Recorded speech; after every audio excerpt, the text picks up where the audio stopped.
So இப்ப கடன் இருக்குன்னு சொன்னா இவர் கொடுத்துள்ள வாக்குறுதிகளை இவர் தள்ளி போடுறதுக்கு ஒரு வாய்ப்பு எடுத்துக்கிறார். அதுலயும் நான் தப்பா பார்க்கல. ஏன்னா எக்கச்சக்க வாக்குறுதிகள் இது ஏலம் விடுற மாதிரி நீ 1000 ரூபானா நான் 1500 2000 2500ன்னு பிம்பிலிக்கு பிலாக்கிங்கிற கதையா சொல்லி இருக்கு. என்னை பொறுத்த வரைக்கும் இலவசங்கள் கொடுக்காது.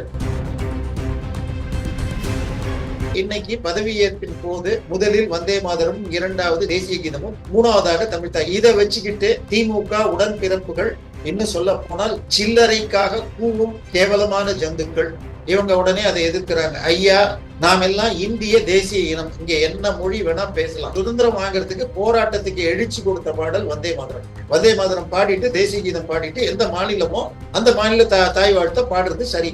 இத போய் விமர்சனம் பண்றாங்கன்னா இவர்கள் வேண்டுமென்றே செய்வது.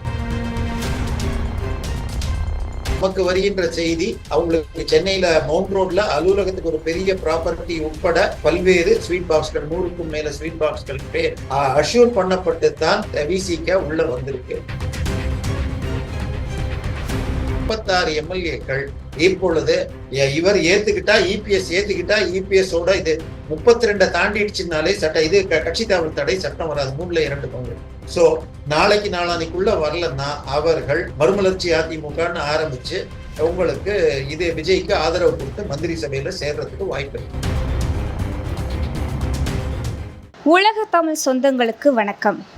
அரசியல் மாற்றமே இளைஞர்களின் எதிர்காலம் என்கிற கொள்கையின் அடிப்படையில் பயணிக்கும் டிகோட் பாலிடிக்ஸ் சேனல் வளர்ச்சிக்கு நீங்கள் உதவணும்னு நினைச்சீங்கன்னா இந்த QR கோடை பயன்படுத்தி உதவலாம். நன்றி, வணக்கம். டிகோட் பாலிடிக்ஸ் நேயர்களுக்கு வணக்கம்.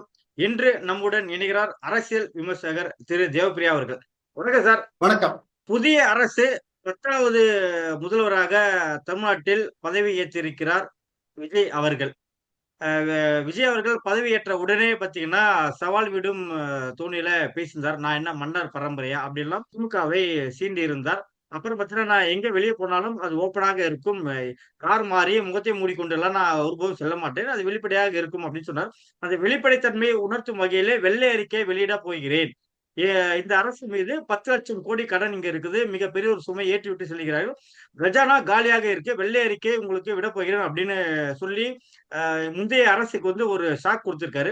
வெள்ளை அறிக்கை வெளியிட்டால் அதுல என்னென்ன விஷயங்கள் வெளிவர வாய்ப்பு இருக்கு, யாரெல்லாம் இதுல சிக்கிறதுக்கான, அதாவது கடந்த ஆட்சியில் என்னென்ன கோல்மால் நடந்தது எல்லாம் கூட அதுல வெளியே வரதுக்கான வாய்ப்புகள் இருக்கு அப்படின்னு சொல்லப்படுது. இது எப்படி பாக்குறீங்க சார்? வெள்ளை அறிக்கை எப்படி பாக்குறீங்க? இல்ல, வெள்ளை அறிக்கையில எதுவுமே வராதுங்க. வேற நீங்க ரொம்ப தூரம் எல்லாம் போக வேண்டாம். மார்ச் மாசம் திரு தங்கம் தென்னரசு கொடுத்த பட்ஜெட் அறிக்கையிலேயே உங்களுக்கு 10 லட்சம் கோடி கடன் இருக்கு. இந்த வருடம் 1,78,000 கடன் வாங்கணும். அடுத்த வருஷம் 1,87,000. 2028 மார்ச்ல 2,07,000 கோடி கடன் வாங்கணும்னு கொடுத்திருக்காரு. சோ இது எல்லாருக்கும் தெரிஞ்ச விஷயம், பப்ளிக் டொமைன்ல இருக்கிற விஷயம்தான். ஆனால் இவர் இத கொடுக்கறது என்னன்னா, போன ஆட்சியின் போது திமுக சொல்லிட்டு அன்னைக்கு நிதியமைச்சராக இருந்த திரு பிடிஆர் அவர்கள் ஒண்ணு கொடுத்தார். அதுல சொல்லி பாத்தீங்கன்னு சொன்னால் திமுகவுடைய 2021 தேர்தல் அறிக்கையில சொன்னதை விட கம்மியா தான் கடன் இருந்தது. ஆனால் வேற இப்ப ஜாஸ்தியா தான் இருக்கும். சோ இப்ப கடன் இருக்குன்னு சொன்னா இவர் கொடுத்துள்ள வாக்குறுதிகளை இவர் தள்ளி போடுறதுக்கு ஒரு வாய்ப்பு எடுத்துக்கிறார். அதுலயும் நான் தப்பா பார்க்கல. ஏன்னா எக்கச்சக்க வாக்குறுதிகள் இது ஏலம் விடுற மாதிரி நீ 1000 ரூபானா நான் 1500 2000 2500ன்னு பிம்பிலிக்கு பிலாக்கிங்கிற கதையா சொல்லி இருக்கு. என்னை பொறுத்த வரைக்கும் இலவசங்கள் கொடுக்காது. ஆனால் இவர் முதல் கையெழுத்தாக கரண்ட்டுக்கு 200 யூனிட்னு சொல்லி இருக்காரு. இவருடைய பேச்சை பாத்தீங்கன்னா, ஏற்கனவே ஜெயலலிதாவால் அறிவிக்கப்பட்ட 200 யூனிட்க்கு மேல 100 யூனிட்டுக்கு 200 யூனிட் 100 யூனிட் 2 மாசத்துக்குங்கிறதுக்கு மேல 200 இருந்த மாதிரி பேசிட்டு இப்ப மொத்தமே 200 யூனிட்னு சொல்லிட்டு அதுக்கப்புறம் 500 யூனிட் கீழே இருக்கிறவங்கன்னு போட்டிருக்காரு. என்னை போன்ற இலவசங்களை எதிர்ப்பவர்கள் இது சரின்னு நினைக்கிறோம். ஆனால் பொதுமக்கள்கிட்ட நீங்க என்ன சொல்லிட்டு இருந்தீங்க? திமுக என்ன சொல்லுச்சு?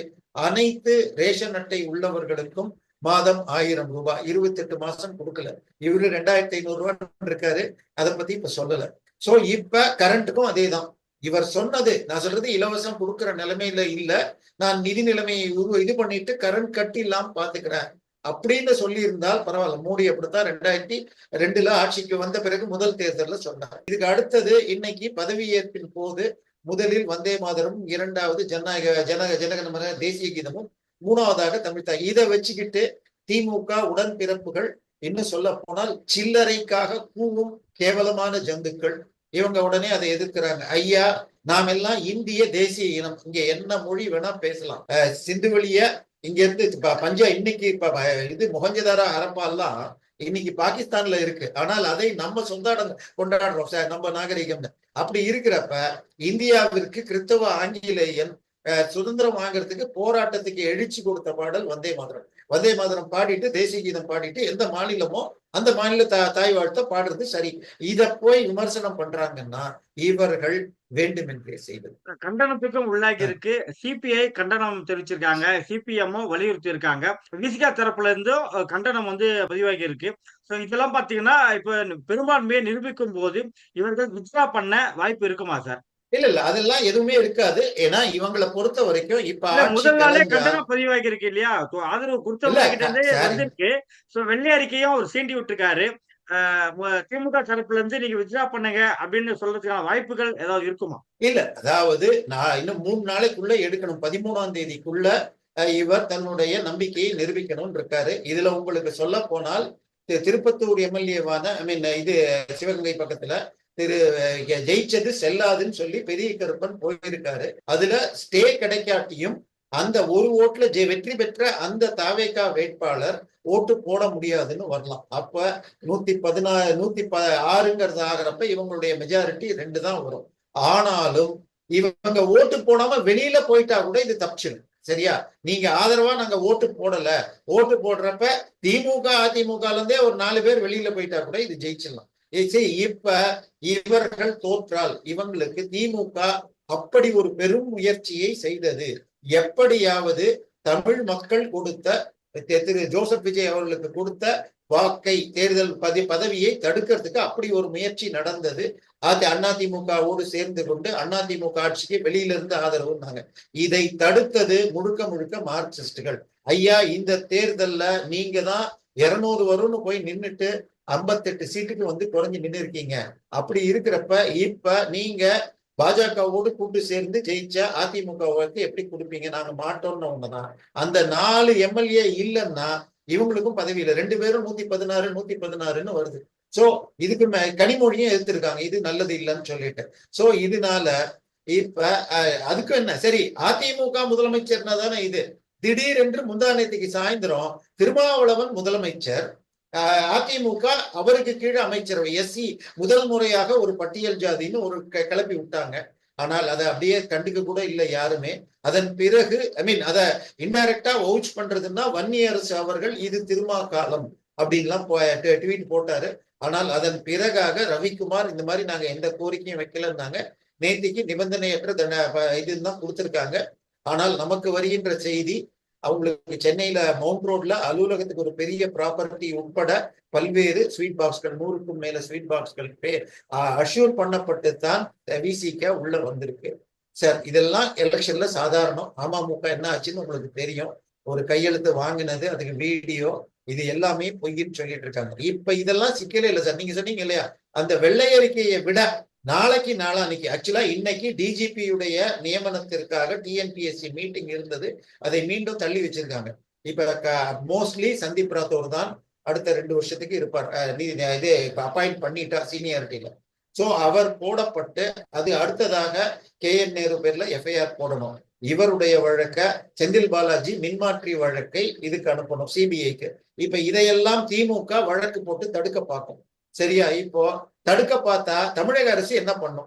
ஏன்னா ஸ்டாலின் ஆட்சி அந்த மின்மாற்றி எனப்படும் டிரான்ஸ்பார்மர்ல ஊழலே நடக்கலன்னு சொல்லி முதலமைச்சருடைய உள்துறைக்கு கீழே வர அரசு வக்கீல்கள் சொல்லியிருக்காங்க.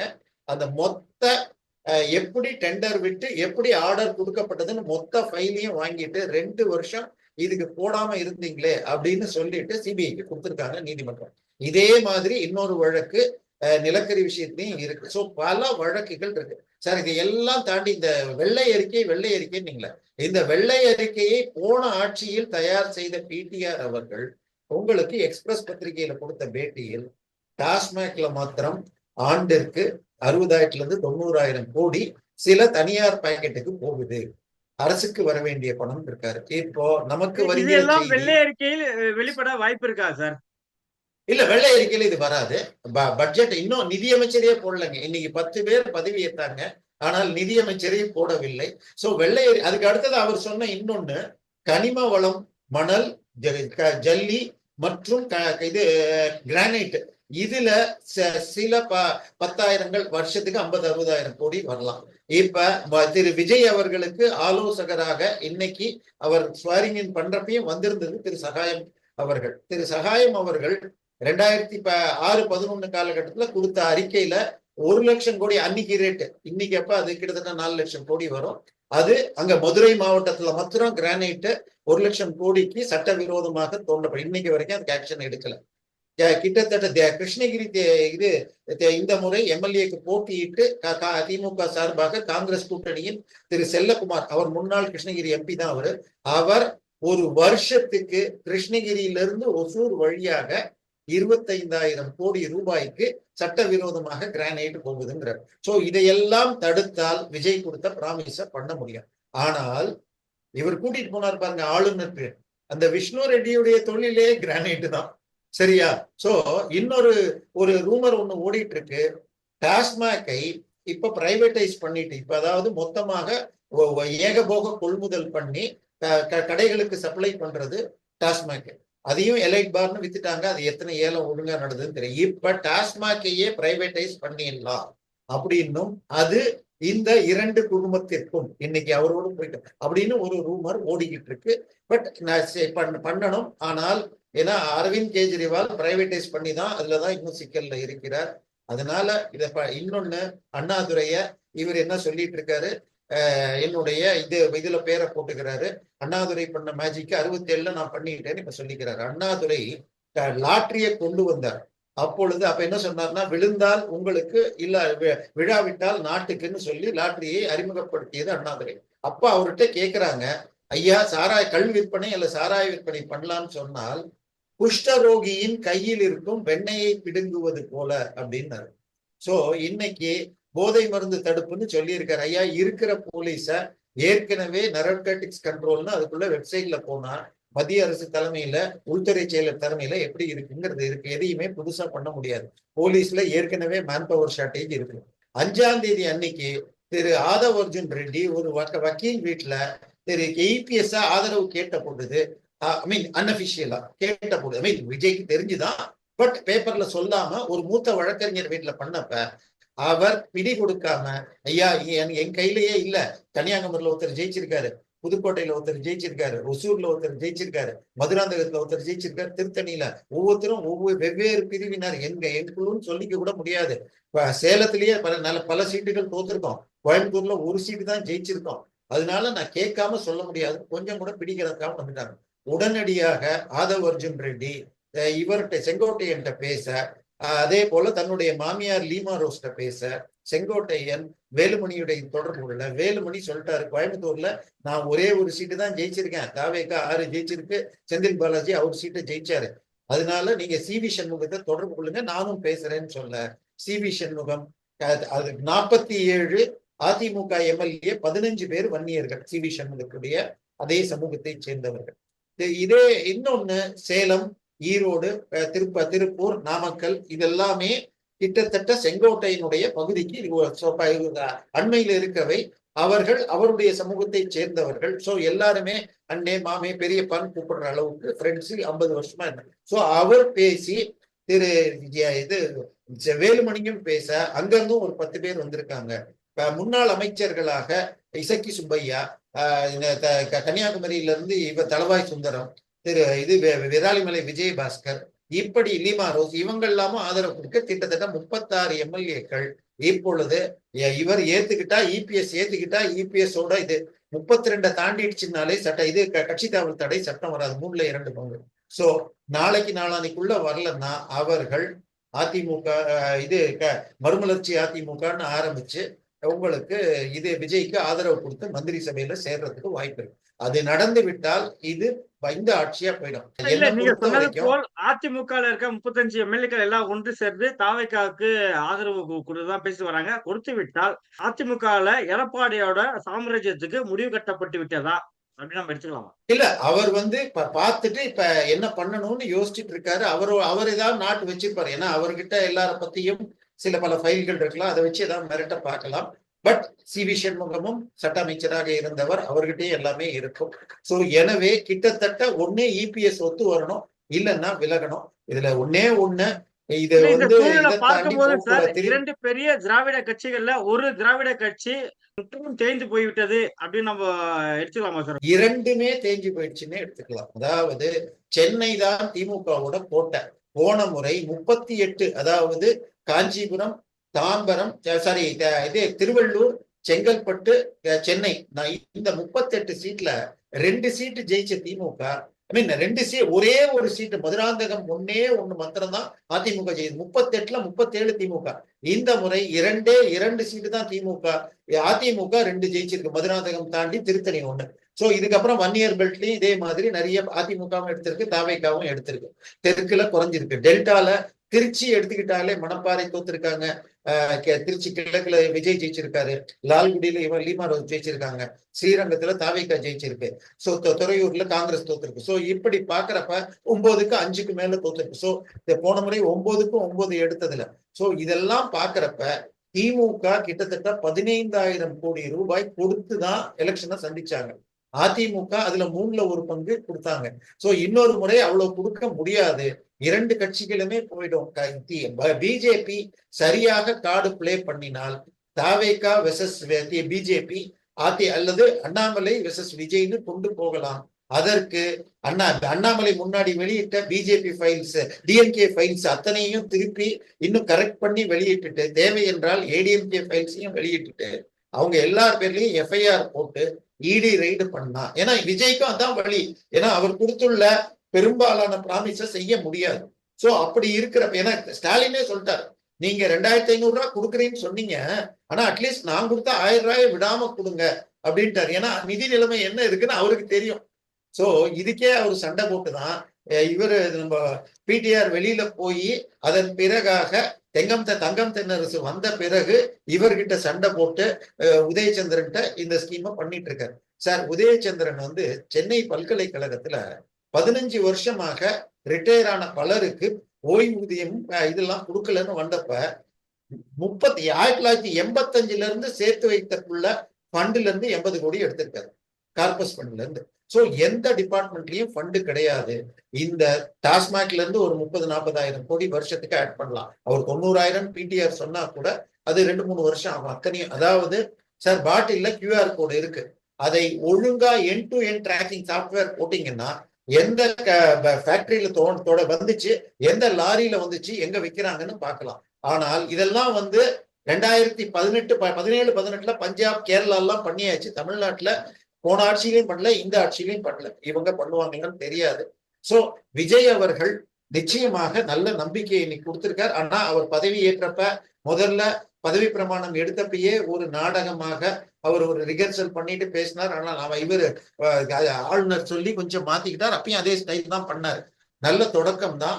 கண்டிப்பாக சிக்கல் இருக்கு. இப்ப இன்னைக்கு 10 லட்சம் கோடி கடன் இருக்குங்கிறது இன்னைக்கு புதுசு இல்ல, பட்ஜெட்லயே வந்திருக்கு, இவருக்கும் தெரியும். சோ இன்னைக்கு தான் கொடுத்த ப்ராமிஸ பண்ண முடியாதுங்கிறதுக்கு தான் இந்த 10 லட்சம் கோடி அறிக்கையெல்லாம் சொல்றாரு.